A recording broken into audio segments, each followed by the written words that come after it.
당신의 크고 작은 고민을 모두 들어드립니다. 5천만의 변호인 허주연입니다.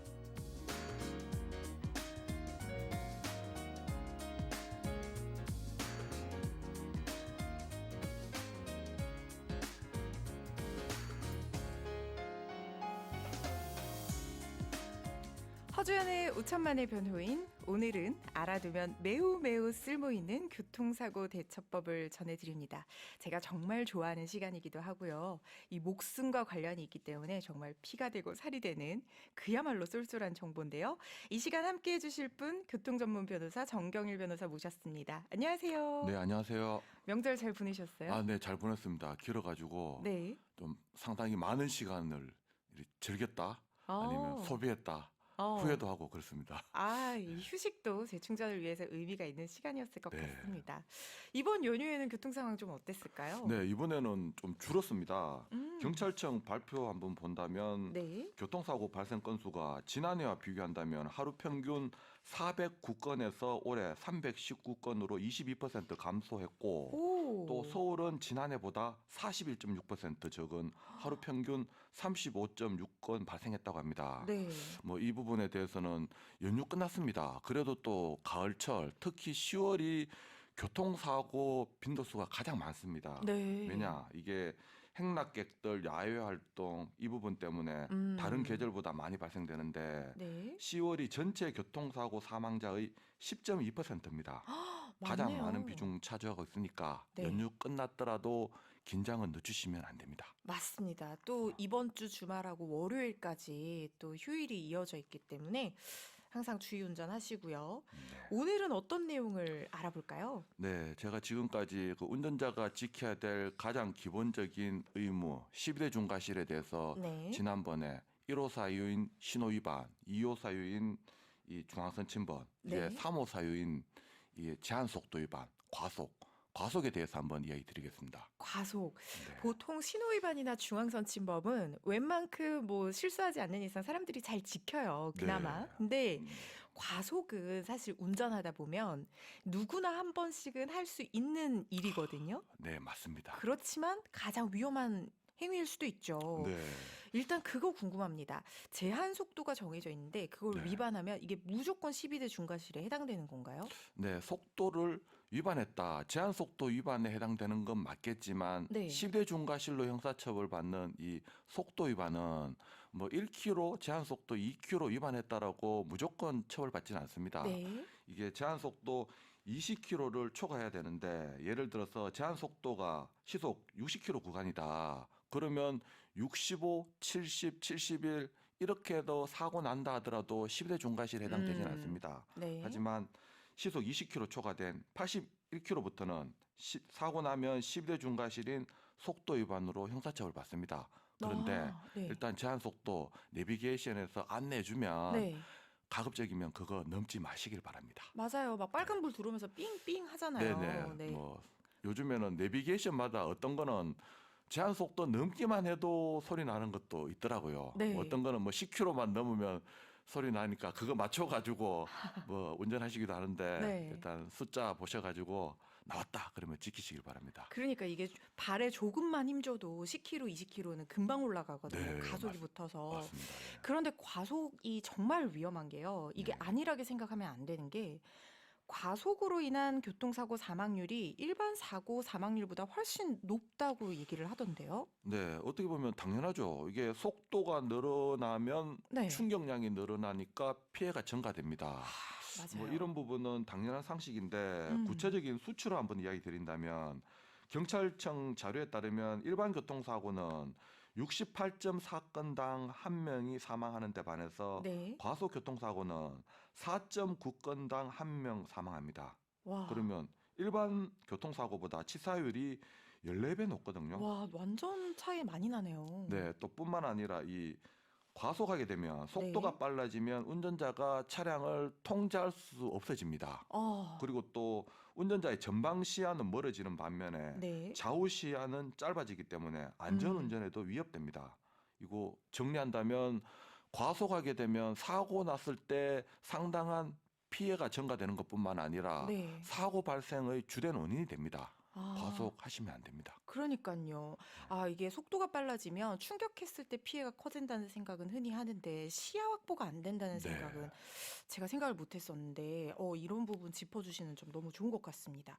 이렇게 위험한 과속 운전으로 인한 교통사고 계속 늘어나고 있다면서요? 네, 사실 교통사고 건수는 그래도 우리 대한민국 운전자분들이 운전의식이 많이 발전하고 있습니다. 네. 계속 줄어들고 있거든요. 어. 특히 사망자 수 기준으로 한번 이야기 드린다면 2012년 네. 교통사고 사망자 수가 5,392명이던 것이 2022년 작년에는 약 10년 만에 네. 2,735명으로 절반 정도 줄었거든요. 아 하지만 다행입니다. 그나마. 예, 근데 과속으로 인한 교통사고는 반대로 꾸준히 늘어나고 있습니다. 아이고. 요 수치 안 본다면 2015년 과속 교통사고 건수는 593건에서 2020년 1241건으로 5년 만에 오히려 2배 이상 증가했습니다. 오. 예, 심각한 문제라고 할 수 있습니다. 이게 수치 자체도 건수가 많지만 비율상으로 보면 훨씬 많다고 볼 수 있겠어요. 네. 전체 사고는 줄어드는데 그중에 차지하는 비중이 높아진다는 얘기니까요. 네, 더 늘어나는 거죠, 어떻게 보면. 그러니까요. 이거 정말 주의하셔야 될 것 같은데 아까 제한 속도에서 시속 20km 넘지 않아야 된다 이렇게 설명을 해주셨는데요. 네네네. 이게 그 맑은 날 밝은 시간 기준으로 생각을 할 수 있는 거잖아요. 네네, 그렇다면 기본인 거죠, 어떻게 보면. 네. 도로의 어떤 노면 상태가 늘 좋지는 않을 수 있어요. 또 네. 비가 오거나 눈이 오는 날씨도 있을 수 있는데 네. 그럴 때는 더 감속을 해야 될 것 같아요. 네, 맞습니다. 뭐 지금 노면 상태, 기상 환경까지 고려해서 도로교통법하고 시행규칙에는 제한 속도 정하고 있습니다. 먼저 제한 속도에서 20% 감속 운행해야 하는 경우를 본다면 네. 비가 내려서 노면이 젖은 경우, 그래서 맞아요. 비 와서 바닥이 젖었다. 네. 그럴 때는 제한 속도 20% 감속 운행해야 되고 네. 또 눈이 왔는데 그 눈이 20mm 그러니까 2cm 미만 사이인 경우에도 네. 제한 속도에서 20% 감속 운행해야 되고 네. 또 그보다 정도가 더 심한 경우 폭우, 폭설, 안개 등으로 가시거리가 100m 이내다. 네. 이런 경우에는 2분의 1 감속 운행해야 되고요. 또 노면이 얼어붙었다, 빙판길이다. 이 경우에도 2분의 1 감속 운행해야 됩니다. 네. 근데 사실 도로교통법 같은 경우에는 모든 기상이나 뭐 환경을 적용해가지고 정하고 있지는 않거든요. 저희들이 운전할 때 가장 쉽게 접하는 것이 가시거리 100m 이내, 네. 특히 야간에 고속도로에 가로등 없는 경우에는 가시거리 100m가 안 나오는 구간이 잘 안 많습니다. 보이죠. 사실 그런 경우에도 뭐 제한 속도만 지키면 된다라고 생각하시는 경우 많은데 법에 정해진 거는 최소한의 기준입니다.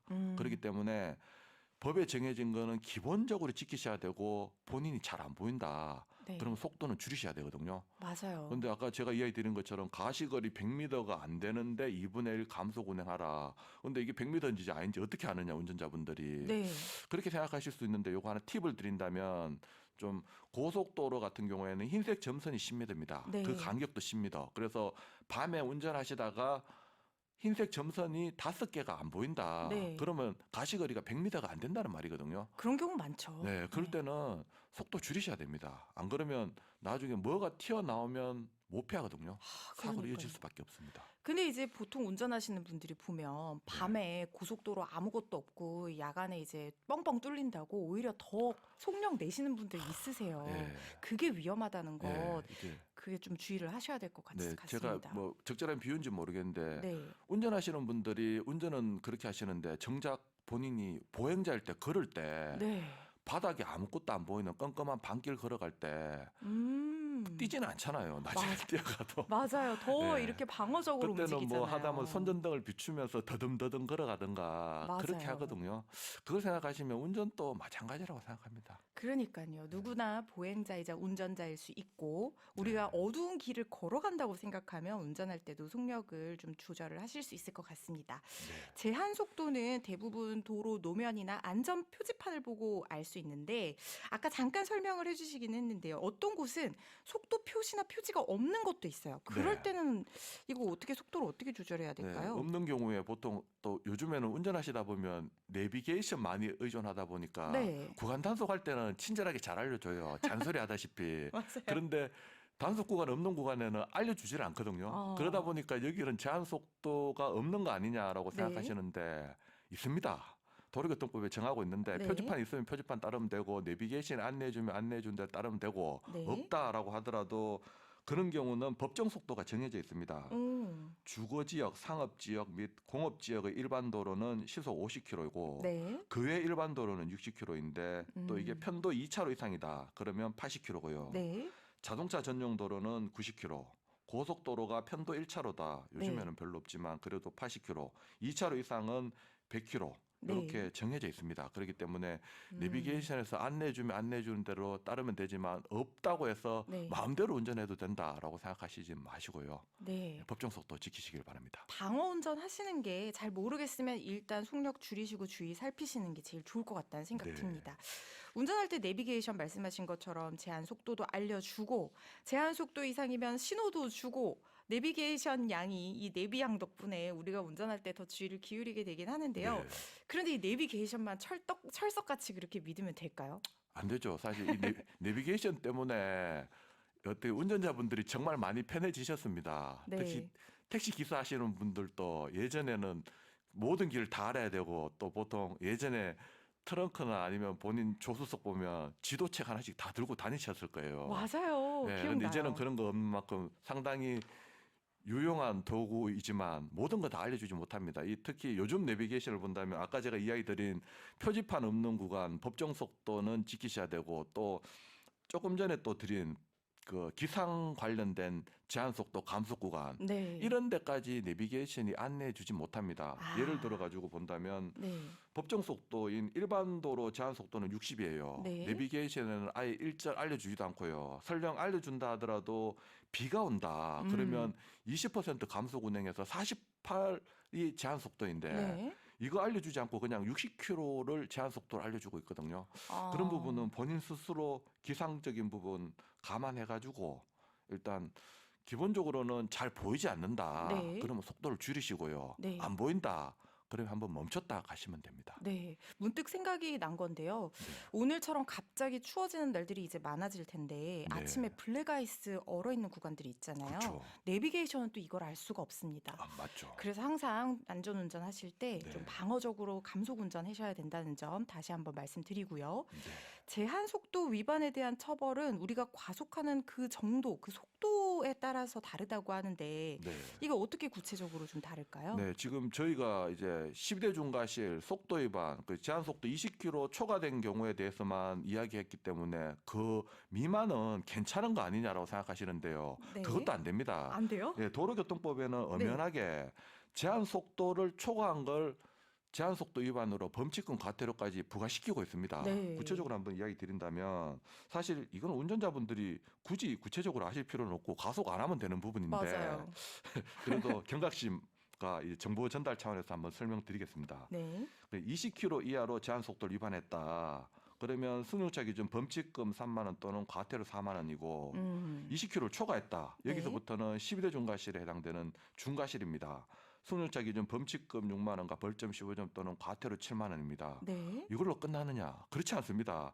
다른 규정을 뒀다는 것은 이렇게 제한 속도를 위반하는 상황이 많이 발생되고 있어서 제한 규정을 두고 있는데 그렇겠죠. 40km 초과한 경우 네. 승용차 기준 범칙금 9만 원과 벌점 30점 또는 과태료 10만 원. 네. 또 있습니다. 60km 초과했을 때 네. 승용차 기준 범칙금 12만 원과 벌점 60점 또는 과태료 13만 원. 네. 또 있습니다. 80km 초과한 경우 네. 30만 원 이하의 벌금 또는 벌점 80점.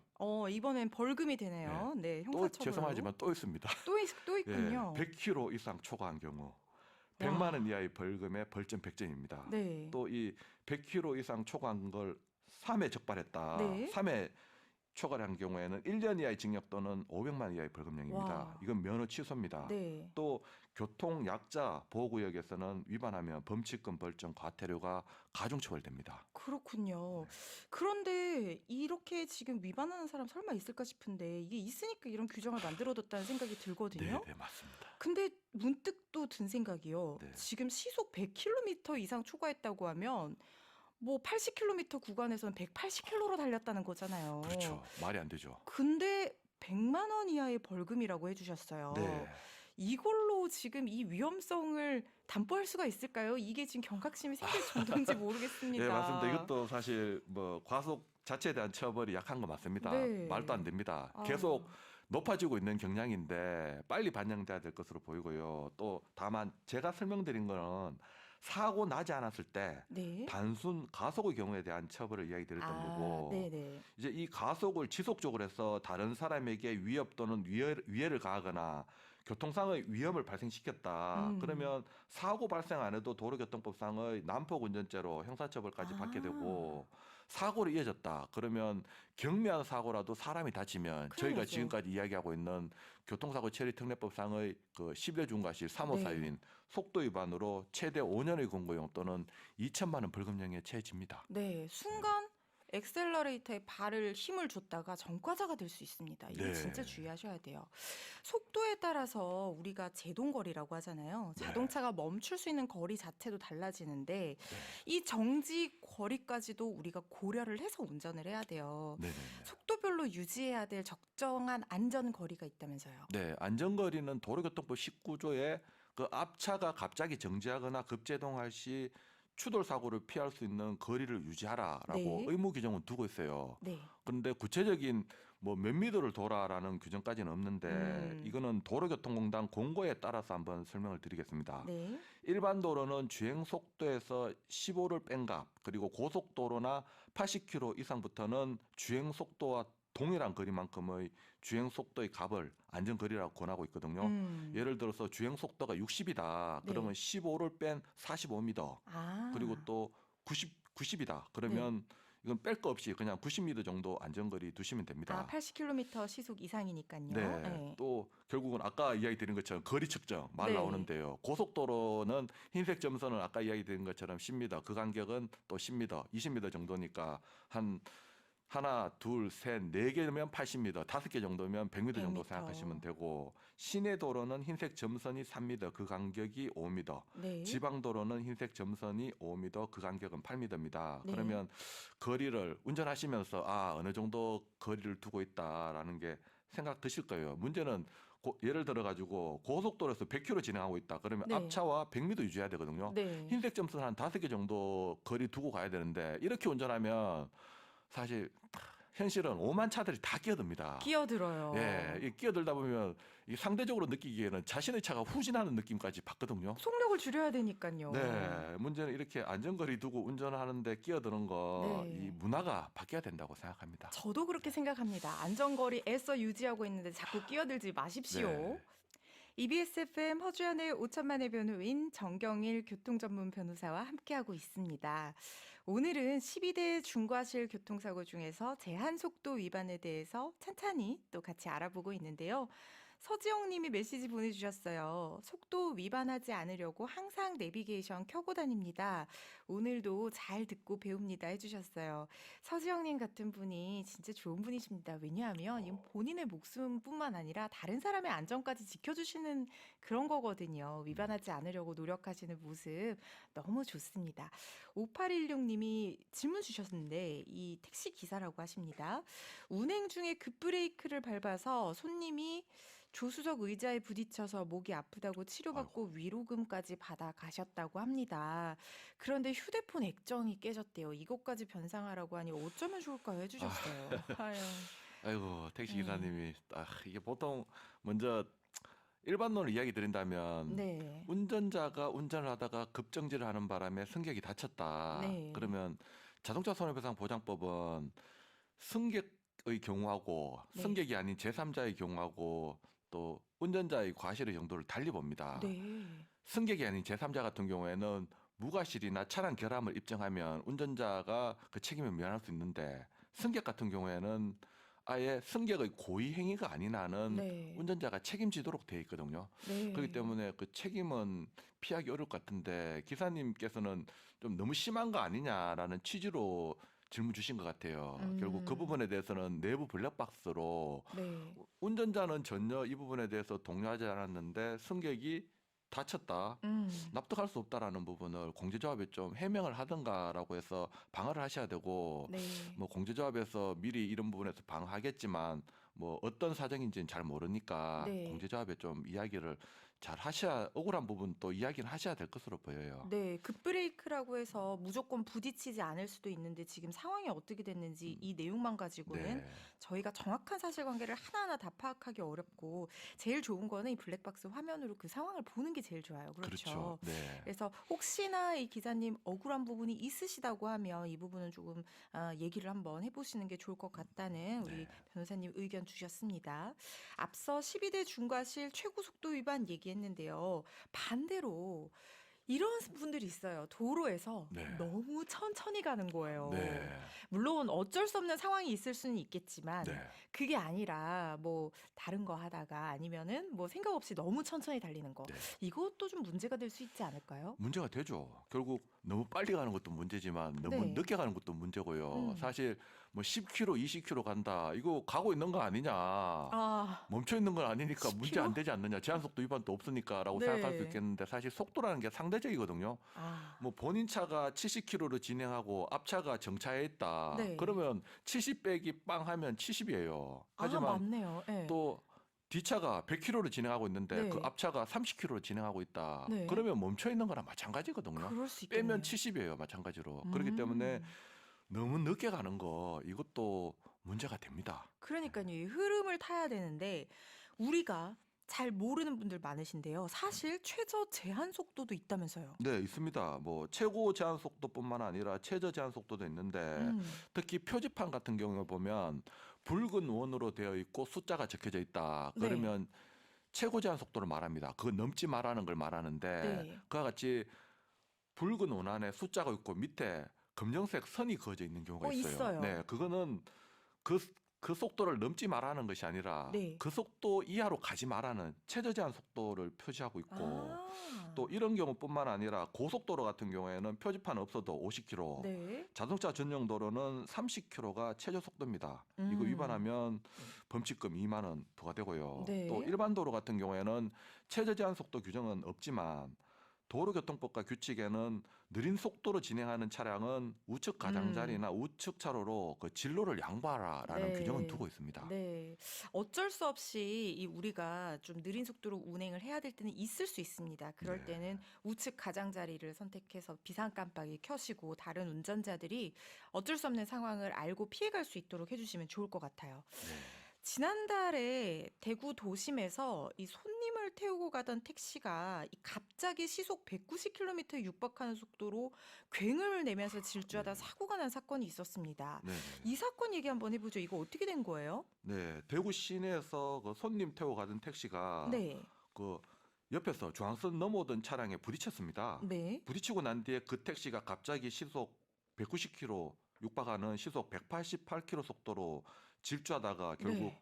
신호 대기 중인 차량들을 들이받고 겨우 멈췄던 사고인데요. 아, 이 특히 택시 승객뿐만 아니라 네, 택시 운전자뿐만 아니라 네, 택시 승객도 그 자리에 있었거든요. 네. 모두 급발진을 주장하고 있고 또 음, 며칠 전에는 차량 제조사도 여론을 의식했는지 관계기관의 조사 요청에 협조할 예정이다라고까지 언론에 보도됐었습니다. 이 사건 승객분이 얘기하신 걸 봤는데 인터뷰한 걸 봤는데 네. 그 사고가 막 나는 그 순간에 승객이 일어나서 막 브레이크 밟으라고 하면서 보셨대요. 네네네. 그런데 기사님이 브레이크 분명히 밟고 있었다. 내가 네. 봤다. 이렇게 얘기를 하고 있거든요. 맞아요. 네.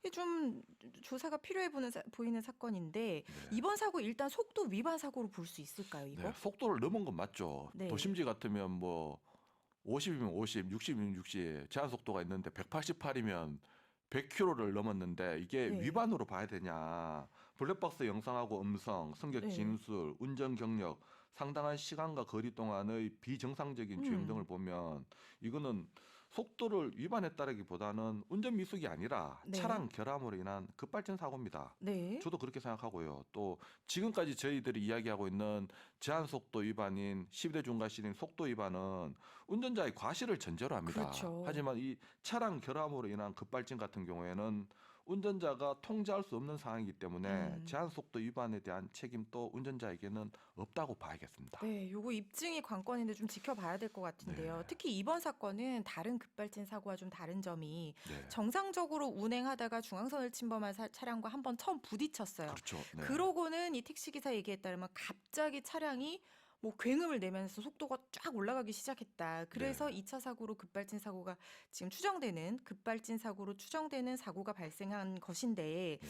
이런 경우에 중앙선 침범 차량은 이 2차 사고에 대한 책임을 전혀 지지 않게 되나요? 결국은 이 1차 사고, 2차 사고를 하나의 일련된 사고로 볼 것이냐 아니면 네. 독립된 사고로 볼 것이냐에 따라 다른데요. 음. 지금 중앙선 침범차가 부딪히니까 아마 제 개인적인 생각은 그때 이미 차량 결함이 발생돼 가지고 통제할 수 없는 어, 지경에 이르렀는 것 같은데 뭔가 네. 네, 뭐 그렇다 하더라도 일단 중앙선 침범 차량이 1차 사고에 대해서는 당연히 100대형입니다. 네. 하지만 2차 사고에 대해서 뭐 설령 1차 충격으로 급발진이 발생했다 하더라도 네.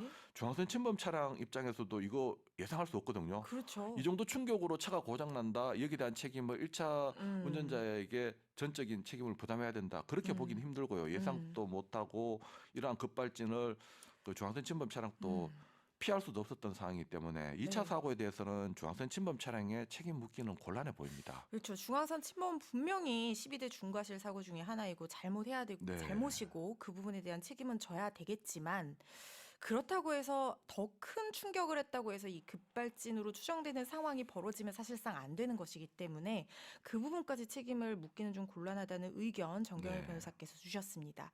그런데 현실은 우리가 급발진 사고, 이거 의심 사고 중에서 차량 결함이다. 그러니까 급발진이 맞다. 이렇게 네. 확정된 사건은 사실 없잖아요. 네. 네.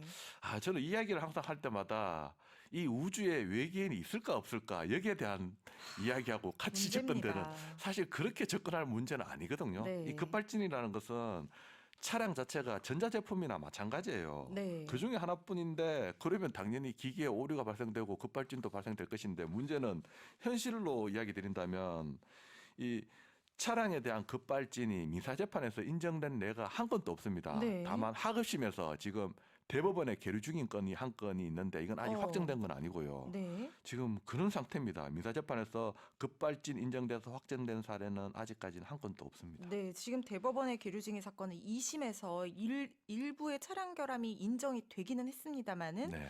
대법원에 가봐야지 최종적인 결론이 나오는 상황이기 때문에 아직까지 급발진으로 인정이 돼서 네. 민사상 손해배상이 확정된 사례는 한 건도 없는데 네. 우리가 보면은 지금 누가 봐도 급발진 같다 하는 사고들도 지금 인정이 안 된 거잖아요. 네. 이거 현실이 생각과는 많은 차이가 나는 것 같은데 왜 이런 결과가 나온 걸까요? 네, 먼저 대법원에 지금 한 보자. 한 3년 다 돼가고 있는 사건. 그 사건을 네. 먼저 구체적으로 한번 드린다면 2018년 5월 달에 호남 네. 고속도로에서 급발진으로 비상전멸등 켜고 네. 갓길로 300m 이상 거리를 시속 200km로 진행하다가 결국 가드레일 들이받고 운전자 조수석 아, 동승자 부부가 사망한 사건인데요. 네. 아직까지 대법원에 3년간 계류 중에 있습니다. 3년 정도. 음. 근데 이 건에 대해서는 인정을 했는데 다른 건은 그럼 왜 인정 안 하느냐? 네.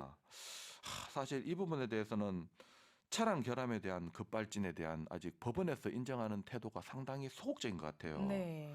이게 경우의 수는 크게 본다면 운전자가 잘못했거나 차량 결함이거나 둘 중에 하나인데 그렇죠. 현실은 운전자의 과실을 입증 못하고 차량 결함을 입증 못해서 잘 모르는 구간이 생길 수 있긴 합니다. 그렇죠. 근데 그 구간에 대한 입증 책임이 민사재판에서는 주장자가 입증을 해야 되는데 맞아요. 그 모르는 구간으로 가버리면 네. 입증을 못 해가지고 결과론적으로 급발진 아니다라고 돼버리는데 이런 부분 때문에 그러면 주장자가 어떻게 급발진을 입증하느냐 네. 외계인의 그 우주에 있는 외계인을 밝히라는 말밖에 되지 않느냐라는 말도 나오는데 우스갯소리로 이 음. 부분에 대한 입증 책임을 전환해야 되지 않나 싶어요. 그럼 또 네. 제조사 입장에서는 그건 또 우리가 어떻게 입증하냐. 네. 물론 그렇다 하더라도 제조사는 만들었고 자신이 비용도 부담하고 이득도 가져가는 부분도 있으니까 비용 네. 처리도 가능하니까 음. 본인들이 입증 책임을 가져가야 되지 않나 하는 생각입니다.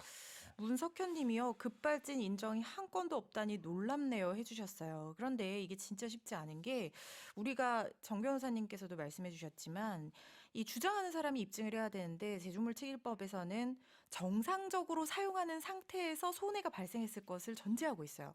근데 정상적인 사용이 바로 결국에는 우리가 제대로 브레이크를 밟았느냐 아니냐를 이 네, 소비자가 입증을 해야 된다는 얘기거든요. 근데 네, 그거를 어떻게 입증하냐는 거죠. 네, 그리고 그 EDR 기록 장치라고 이 기록 장치가 있는데 그거는 이 급발진 사고라는 것이 오작동 신호가 가서 발생하는 거잖아요. 그렇죠. 그러니까 오작동 신호가 간 내용을 그대로 기록할 수밖에 수밖에 없거든요. 네. 그래서 이런 부분이 상당히 어려운 부분입니다.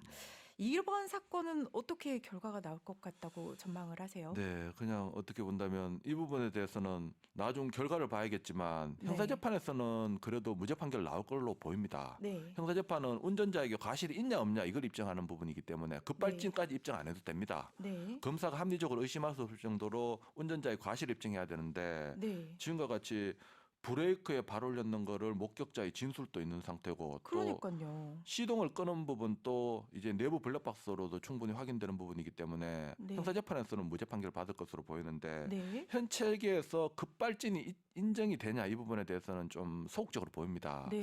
하지만 지금과 같은 사건이나 2018년 5월 달에 있었던 지금 대법원에 계류 중인 사건이나